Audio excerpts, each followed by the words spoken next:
Question number 1, निम्न में से कौन सी वास्तविक रूप से मछली है? Option A starfish, B jellyfish, C silverfish, D समुद्री घोड़ा। तो इसका राइट आंसर हो जाएगा ऑप्शन डी समुद्री घोड़ा। क्वेश्चन को एक्सप्लेन करते हैं। इससे पहले स्वागत है आपका हमारे YouTube channel only paper practice में। मेरा नाम है चंदा बिष्ट। यहाँ पर मैं आपके लिए साइंस की टेस्ट सीरीज लेकर आती हूँ। साइंस के ये क्वेश्चन आपके आने वाले एग्जाम में आपके लिए बहुत ही हेल्पफुल साबित होंगे। विशेष रूप से उत्तराखंड वन दरोगा, यूटेट, सीटेट, एलटी लेक्चरर, जहाँ पर कि साइंस का काफ़ी पोर्शन पूछा जाता है। चलिए अब क्वेश्चन को एक्सप्लेन करते हैं। इनमें से जो वास्तविक रूप से मछली है वो मैंने बताया था कि समुद्री घोड़ा। ठीक है, समुद्री घोड़े क्या है? वास्तविक रूप से मछली है। ठीक है, ये कौन से वर्ग में आता है, कौन से क्लास में आता है? मछली फिश क्लास में, फिश क्लास के अंतर्गत आता है। समुद्री घोड़े का नाम है हिप्पोकैम्पस। अब इसे समुद्री घोड़ा क्यों बोलते हैं? क्योंकि जो इसका सिर होता है वो घोड़े के समान होता है और ये आता है कॉर्डेटा फाइलम के अंतर्गत। ठीक है, कॉर्डेटा क्या होते हैं? कॉर्डेटा ऐसे जंतु होते हैं जिनमें क्या पाई जाती है? मेरुदंड पाया जाता है, वर्टिब्रल कॉलम पाया जाता है, रीढ़ की हड्डी। ठीक है, अब इनमें जो स्टार फिश है वो आता है फाइलम इकाइनोडर्मेटा में, और जो जेली फिश है वो आती है फाइलम सिलेंट्रेटा में, और सिल्वर फिश आती है फाइलम ऑर्थोपोडा में। और ये सारे क्या है? नॉन कॉर्डेट हैं। नॉन कॉर्डेट मतलब इनमें रीढ़ की हड्डी जो मेरुदंड है वो नहीं पाई जाता है, वर्टिब्रल कॉलम इनमें नहीं पाई जाता है नॉन कॉर्डेटा में। नेक्स्ट क्वेश्चन है, व्हेल निम्न में से किस वर्ग का प्राणी है? ऑप्शन ए उभयचर, बी स्तनपायी, सी मछली, डी सरीसृप। तो इसका राइट आंसर होगा ऑप्शन बी स्तनपायी। जो व्हेल है वो किस क्लास में आता है? मैमेलिया क्लास में, स्तनपायी में। अब इसे स्तनपायी में क्यों रखा गया है? क्योंकि व्हेल में स्तन ग्रंथियाँ होती है, इसलिए इसको किस में रखते हैं? स्तनपायी क्लास में इसको रखते हैं। अब व्हेल की एक विशेषता आपको पता होगा कि जो सभी स्तनधारियों में सबसे बड़ा कौन सा जंतु होता है? व्हेल होता है। नेक्स्ट क्वेश्चन है,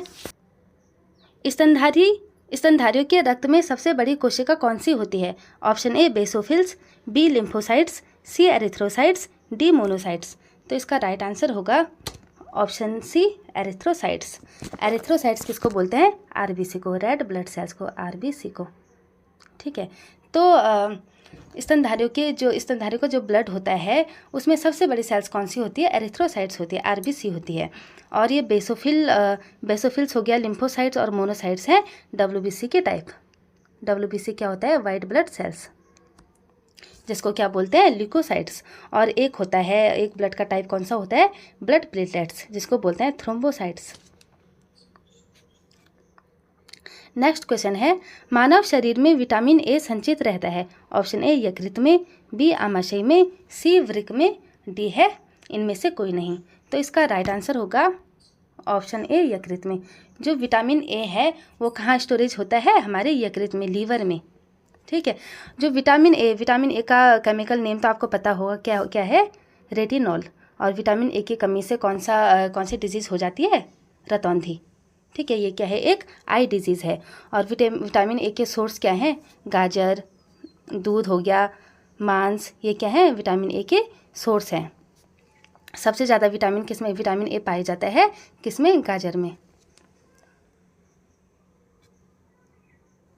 नेक्स्ट है, मनुष्य के अक्षय कंकाल में कुल कितनी अस्थियां पाई जाती है? Option A 90, B 80, C 126, D है 120। तो इसका राइट आंसर होगा ऑप्शन बी 80। ठीक है, मनुष्य के जो अक्षय कंकाल होता है, एक्सियल स्केलेटन होता है, उसमें कितनी बोन्स होती है? 80 बोन्स होती है। आइए हम डिस्कस करते हैं कि कंकाल, सबसे पहले कंकाल क्या होता है, स्केलेटन क्या होता है। हमारी जो बॉडी होती है वो किससे बनी होती है? हड्डियों से। जो इंटरनल बॉडी होती है वो हड्डियों से बनी होती है, तो इसी को क्या बोलते हैं? कंकाल बोलते हैं। अब ये दो टाइप का होता है, एक होता है एक्सियल स्केलेटन और एक होता है अपेंडिकुलर स्केलेटन। ठीक है, अब जो अक्षीय कंकाल होता है, एक्सियल स्केलेटन होता है, उसमें कौन कौन से पार्ट आते हैं? सबसे पहले आते हैं उसमें खोपड़ी, जो स्कल होता है, इससे पहले भी मैंने बताया था, जो स्कल होता है खोपड़ी, उसमें होती है कितनी हड्डियाँ? 29।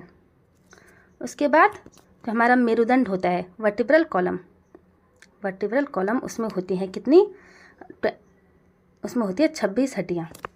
और पसलियाँ जो रिब्स होती है वो भी किस में आती है? अक्षय कंकाल में आती है। और रिब्स में कितनी हड्डियाँ होती हैं? 24, 12 जोड़ी 24। और एक आता है स्टर्नम होता है, इसको बोलते हैं ब्रेस्ट बोन भी बोलते हैं इसको, तो ये होती है एक बोन। ठीक है, तो ये सारे टोटल हो गए कितने? 80। सारे मिलकर कितने हो गए? ये 80 बोन्स। अब दूसरा आता है अपेंडिकुलर स्केलेटन, मतलब उपांगीय कंकाल। इसमें हमारे हाथों के और पैरों की हड्डियाँ आती है। ठीक है, और आती है हमारी मेखलाई। इसमें हाथों में हमारी कितनी हड्डियाँ होती हैं? 60 हड्डियाँ होती है दोनों हाथों में मिला के, 30 एक में 30 एक में। ठीक है, और 60 होती है हमारे पैरों की, 30 एक पैर की, 30 दूसरे पैर की। ठीक है, और 6 हड्डियाँ होती है हमारी मेखलाई। ठीक है, मेखलाई किसको बोलते हैं? मेखलाई होती है 2 टाइप की, एक होती है श्रोणी मेखला और एक होती है अंश मेखला। श्रोणी मेखला और अंश मेखला क्या करती है? हमारे हाथ पैरों की जो हड्डियाँ होती है उसको अक्षय कंकाल से, एक्सेल स्केलेटन से जोड़कर रखती है। और ये होती है 3। ठीक है, 3 पाई जाती है श्रोणी मेखला में और 3 पाई जाती है अंश मेखला में। तो ये होती है टोटल 6 हड्डियाँ। तो ये टोटल हो गई 126। ठीक है, तो टोटल कितनी हड्डियाँ पाई जाती है हमारी बॉडी में? 126 हो गए अपेंडिकुलर स्केलेटन में और 80 हो गई एक्सियल स्केलेटन में। तो ये होती है हमारी 206। तो टोटल जो बोन्स होती है वो कितनी होती है? 206 बोन्स। नेक्स्ट क्वेश्चन है, ज्वाला कोशिकाएं पाई जाती है। ऑप्शन ए एनिलिडा में, बी मोलस्का में, सी प्लेटीहेल्मिन्थेस में, डी है प्रोटोजोआ में। तो इसका राइट आंसर होगा ऑप्शन सी प्लेटीहेल्मिन्थेस में। जो ज्वाला कोशिकाएं होती है फ्लेम सेल्स, वो किस में पाई जाती है? प्लेटीहेल्मिन्थेस में। जो भी जीव जंतु आते हैं उनमें पाई जाती है। ठीक है, अब इसका नाम प्लेटीहेल्मिन्थेस इसलिए है क्योंकि जो इसके अंतर्गत जो भी जीव आते हैं इनकी जो बॉडी होती है वो प्लेट की जैसी होती है, इसीलिए इसका नाम क्या? चपटी होती है मतलब, इसलिए इसको क्या बोलते हैं? प्लेटीहेल्मिन्थेस बोलते हैं। और ज्वाला कोशिकाएं क्या है? Flame cells. जो इनका जो एक्सक्रीटरी ऑर्गन होता है, उत्सर्जी अंग होता है, उसको क्या बोलते हैं? ज्वाला कोशिकाएं या फ्लेम सेल्स बोलते हैं इनको। ठीक है, इनकी एक और विशेषता है कि ये है उभयलिंगी जंतु। उभयलिंगी किसे बोलते हैं? ऐसे जंतु जिनमें मेल और फीमेल ऑर्गन एक ही जंतु में पाए जाते हैं। तो इनमें मेल और फीमेल ऑर्गन एक ही जंतु में पाया जाता है। साथियों, अगला प्रश्न शुरू करने से पहले मैं एक छोटी सी सूचना आपको देना चाहती हूँ। हमारे इस चैनल पर साइंस के अलावा अन्य सभी विषयों के इम्पोर्टेंट क्वेश्चन और आंसर विद एक्सप्लेनेशन के साथ बिस्ट सर करवाते हैं। आप प्लेलिस्ट में जाकर देख सकते हैं और अपनी तैयारी का मूल्यांकन कर सकते हैं। साथ ही साथ स्मार्ट तरीके से पेपर प्रैक्टिस करके अपनी तैयारी में निखार ला सकते हैं। चलिए नेक्स्ट क्वेश्चन करते हैं। किलोसिस रोग किस विटामिन की कमी से होता है? Option A vitamin B1, B है vitamin B2, C vitamin B3 और डी है विटामिन B6। तो इसका राइट आंसर होगा ऑप्शन बी विटामिन B2। तो B2 की कमी से क्या होता है? किलोसिस रोग हो जाता है। किलोसिस जो डिजीज़ होती है इसमें क्या होता है कि जो हमारा मुंह होता है उसके किनारे फट जाते हैं। ठीक है, और इसके सोर्स क्या है? ये किस में मिलता है? जैसे दूध, मीट हो गया, इन सब में क्या मिलता है? विटामिन B2 मिलता है। और इसमें जो विटामिन B1 है इसका केमिकल नेम क्या है? विटामिन B2 का केमिकल नेम तो आपको पता ही होगा, राइबोफ्लेविन है ना। और विटामिन B1 का केमिकल नेम है थायमिन। इसकी कमी से कौन सी डिजीज़ होती है? बेरी। और विटामिन B3 का केमिकल नेम है पेंटाथोनिक एसिड। इसकी कमी से कौन सा डिजीज़ हो जाती है? इसकी कमी से चर्म रोग, जो स्किन डिजीज़ होती है, और बालों का सफ़ेद होना, ये विटामिन B3 की कमी से ही होता है। और विटामिन B6 का केमिकल नेम है पायरिडॉक्सिन। इसकी कमी से क्या होता है? एनीमिया डिजीज़ हो जाती है। एनीमिया में क्या होता है कि हमारी बॉडी में ब्लड की कमी हो जाती है। नेक्स्ट क्वेश्चन है, निम्न में से कौन सा घर्षण बल ज़्यादा होता है? ऑप्शन ए स्थैतिक घर्षण, बी है सर्पी घर्षण बल, सी है लोटेनिक और डी है इनमें से कोई नहीं।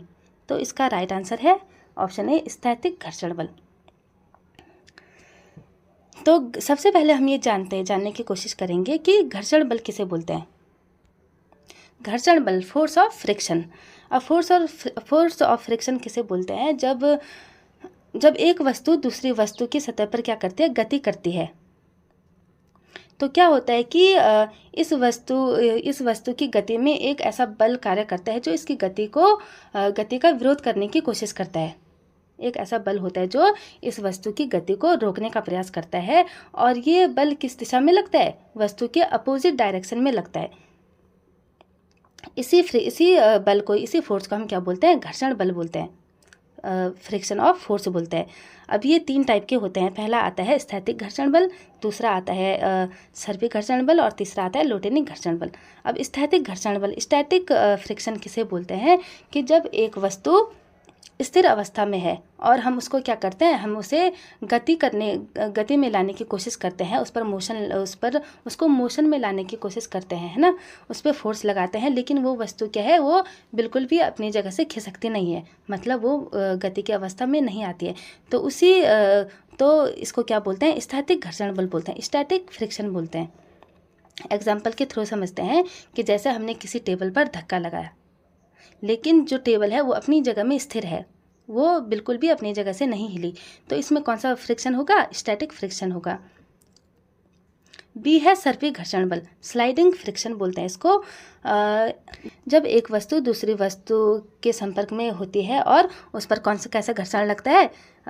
स्लाइडिंग फ्रिक्शन लगता है, तो उसे क्या बोलते हैं? सर्पिल घर्षण बोलते हैं।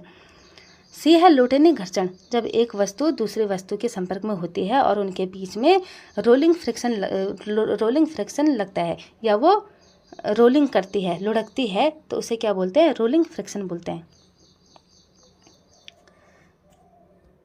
तो इसका राइट आंसर था स्थैतिक घर्षण बल। नेक्स्ट क्वेश्चन है, निम्न में से विस्थापन अभिक्रिया का उदाहरण है। Option A CaCO3 = CaO + CO2, B है Fe + 2HCl = FeCl2 + H2, C है NH3 + HCl = NH4Cl, और डी है इनमें से कोई नहीं। तो इसका राइट आंसर होगा option B, Fe। Option B होगा। इसको हम समझते हैं कि ये कैसे होगा। सबसे पहले विस्थापन अभिक्रिया, डिस्प्लेसमेंट रिएक्शन किसको बोलते हैं? कि एक ऐसी रिएक्शन जिसमें क्या होता है कि एक जो यौगिक होता है उसमें से एक तत्व ऐसा होता है कि जो उस यौगिक के तत्व को क्या करता है? विस्थापित कर देता है, हटा देता है, और उसकी जगह में आ जाता है, तो उसको क्या बोलते हैं? विस्थापन अभिक्रिया बोलते हैं। एग्जाम्पल जैसे Fe + 2HCl = क्या है? यहाँ पर जो Fe है उसने क्या किया कि हाइड्रोजन को हटाया और हाइड्रोजन की जगह में आया, तो क्या बनाया उसने? FeCl2 बनाया और हाइड्रोजन को अलग कर दिया। तो ये क्या है? यहाँ पर फेरस ने क्या किया कि हाइड्रोजन को विस्थापित कर दिया। अब जो फेरस ने हाइड्रोजन को विस्थापित इसलिए किया क्योंकि जो फेरस है वो ज़्यादा रिएक्टिव है, किससे? हाइड्रोजन से। जो रिएक्टिविटी सीरीज होती है, सक्रियता श्रेणी होती है, उसमें फेरस क्या होता है? ऊपर होता है और हाइड्रोजन नीचे होता है, क्योंकि जो फेरस है उसकी रिएक्टिविटी ज़्यादा है और हाइड्रोजन की कम है, इसीलिए फेरस ने क्या किया? हाइड्रोजन को डिस्प्लेस कर दिया। ठीक है, तो इसका राइट आंसर क्या होगा? बी होगा। इसमें ऑप्शन ए है CaCO3 = CaO + CO2। तो इसमें क्या हुआ कि जो ये रिएक्शन है इसमें इसको वियोजन अभिक्रिया बोलते हैं। क्या होता है कि जब कोई यौगिक 2 या 2 से ज़्यादा एलिमेंट में टूट जाता है तो उसको वियोजन अभिक्रिया बोलते हैं। यहाँ पर क्या है? कैल्शियम कार्बोनेट है, कैल्शियम कार्बोनेट टूटकर क्या बना? CaO, कैल्शियम ऑक्साइड, और कार्बन डाइऑक्साइड बना। मतलब एक यौगिक से, एक कंपाउंड से 2 तत्व बने, 2 एलिमेंट बने, तो इसको क्या बोलते हैं? वियोजन अभिक्रिया। और सी है इसमें NH3 + HCl = NH4Cl। यहाँ पे क्या है कि इसको बोलते हैं संयोजन अभिक्रिया। मतलब जब 2 तत्व आपस में जुड़कर एक यौगिक बनाते हैं, एक कंपाउंड का निर्माण करते हैं, तो उसे क्या बोलते हैं? संयोजन। मतलब संयोग करके किसी यौगिक को बनाते हैं, तो इसे क्या बोलते हैं? संयोजन अभिक्रिया। इसमें क्या है कि जो NH3 है, अमोनिया है, वो HCl के साथ जब जुड़ जाती है, हाइड्रोक्लोरिक एसिड के साथ जब जुड़ती है, तो क्या बनाया उसने? NH4Cl, अमोनियम क्लोराइड बनाया। तो अब बढ़ते हैं नेक्स्ट क्वेश्चन में। निम्न में से कृत्रिम सिल्क किसे बोलते हैं? Option A rayon, B nylon, C polyester, D है एक्रिलिक। तो इसका राइट आंसर होगा ऑप्शन ए रेयॉन। रेयॉन को क्या बोलते हैं? आर्टिफिशियल सिल्क बोलते हैं। अब इसे आर्टिफिशियल सिल्क क्यों बोलते हैं? क्योंकि ये कैसा होता है, ये इसकी जो प्रॉपर्टी है वो सिल्क के जैसी होती है, दिखने में ये सिल्क के जैसा होता है, रेशम के जैसा होता है। और क्या होता है, इसका बेनिफिट ये है कि ये सस्ता होता है और आसानी से उपलब्ध भी होता है। और इसको क्या बोलते हैं? सेमी सिंथेटिक फाइबर भी बोलते हैं इसको। अब इसको सेमी सिंथेटिक फाइबर इसलिए बोलते हैं क्योंकि ये पूर्ण रूप से बिल्कुल सिंथेटिक नहीं होता है, इसको बिल्कुल कृत्रिम नहीं होता है ये। क्यों? क्योंकि ये बनाया जाता है इसको बनाने में रॉ मटेरियल का भी यूज़ करते हैं। रॉ मटेरियल मतलब कच्चा माल। और ये किससे बनाया जाता है? लकड़ी की लुगदी से बनाया जाता है, वुड प्लम से बनाया जाता है। उसके रासायनिक संयोग द्वारा बनाया जाता है, रासायनिक उपचार करके क्या बनाया जाता है? रेयॉन बनाया जाता है। बी है इसमें नायलॉन। नायलॉन को पूर्ण रूप से सिंथेटिक फाइबर भी बोलते हैं क्योंकि इसमें किसी भी रॉ मटेरियल का जो कच्चा माल होता है उसका यूज़ नहीं होता है। और नायलॉन से क्या क्या बनाया जाता है? जैसे रस्सी हो गई, ठीक है, रस्सी, बेल्ट, ये सारी चीज़ें क्या बनाई जाती है? नायलॉन से। सी है पॉलीएस्टर। पॉलीएस्टर भी एक सिंथेटिक फाइबर होता है और इसमें क्या आता है? जैसे पैट हो गया और टेरिकोट हो गया, ये सारे टेरिलिन हो गया, ये किस में आता है? पॉलीएस्टर में आता है। और डी है इसमें एक्रिलिक। एक्रिलिक होता है एक वूल फाइबर बोलते हैं इसको, सिंथेटिक वूल फाइबर बोलते हैं इसको, कृत्रिम रूप से बनाया गया ऊन, जिसका यूज़ किस में होता है? स्वेटर हो गया, शॉल, गर्म कपड़े बनाने में एक्रिलिक का यूज़ होता है। और ये भी आसानी से उपलब्ध होता है और दिखने में बिल्कुल कैसा होता है? ऊन के जैसा होता है और बहुत अच्छी क्वालिटी होती है। आगे बढ़ने से पहले साथियों, अगर आपको लगता है कि पेपर प्रैक्टिस सेट बनाने में हमने थोड़ी भी मेहनत की है तो अभी चैनल को लाइक, शेयर और सब्सक्राइब करना ना भूलें। चलिए नेक्स्ट क्वेश्चन करते हैं। एक न्यूटन में कितने डाइन होते हैं? ऑप्शन ए 10 के पावर 4 डाइन, बी है 10 के पावर 5 डाइन, सी 10 के पावर 7 डाइन और डी है 10 के पावर 9 डाइन।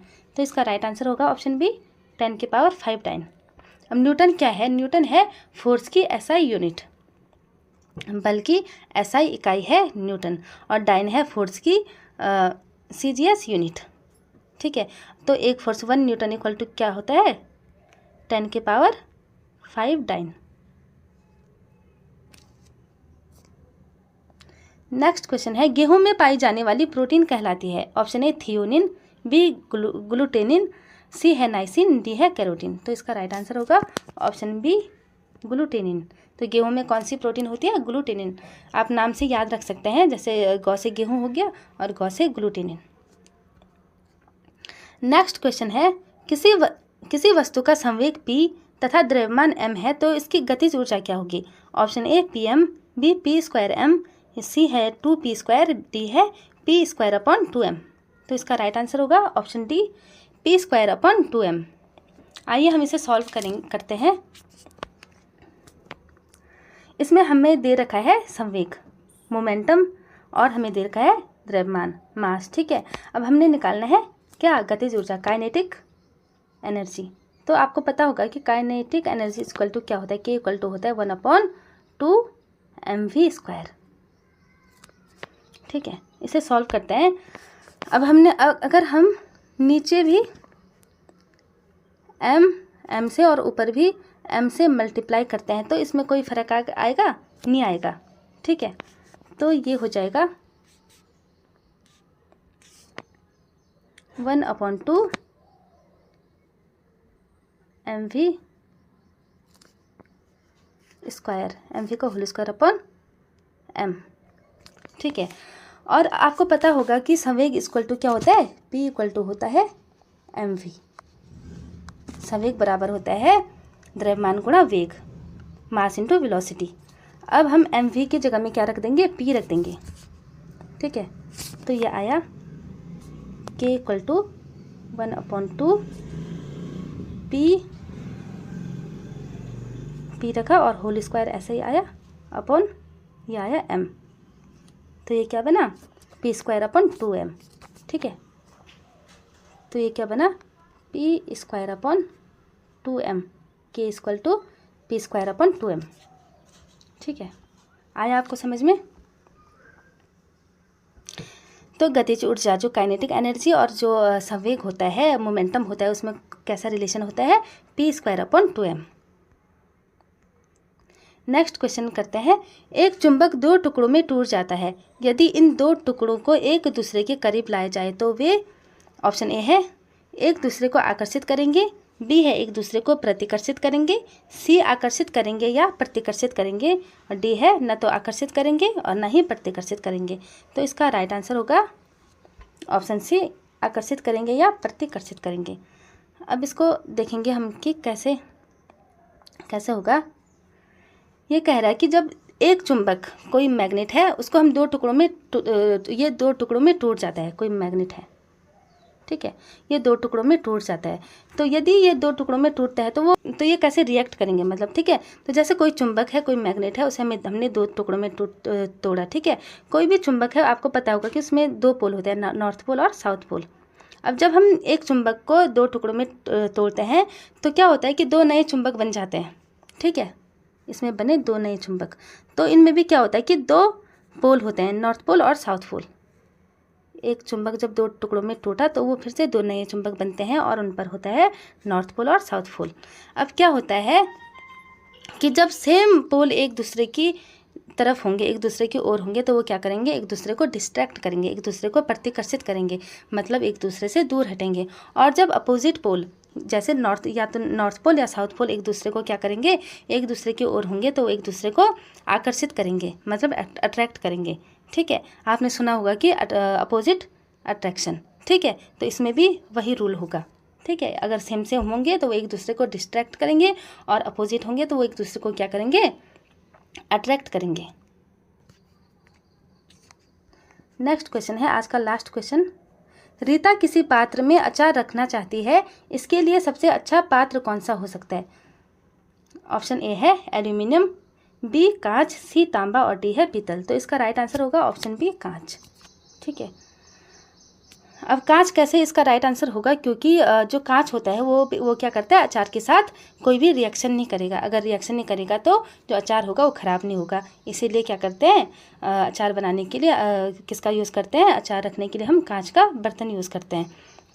एल्यूमिनियम, जो एल्यूमिनियम और तांबा और पीतल होता है वो क्या करते हैं, बहुत रिएक्टिव होते हैं, और अगर हम उसमें अचार रखेंगे तो क्या होगा, अचार ख़राब हो जाएगा। तो आज का पेपर डिस्कशन हम यहीं पे ख़त्म करते हैं, और प्लीज़ आप हमारे चैनल को लाइक, शेयर और सब्सक्राइब करते रहिए। Thank you.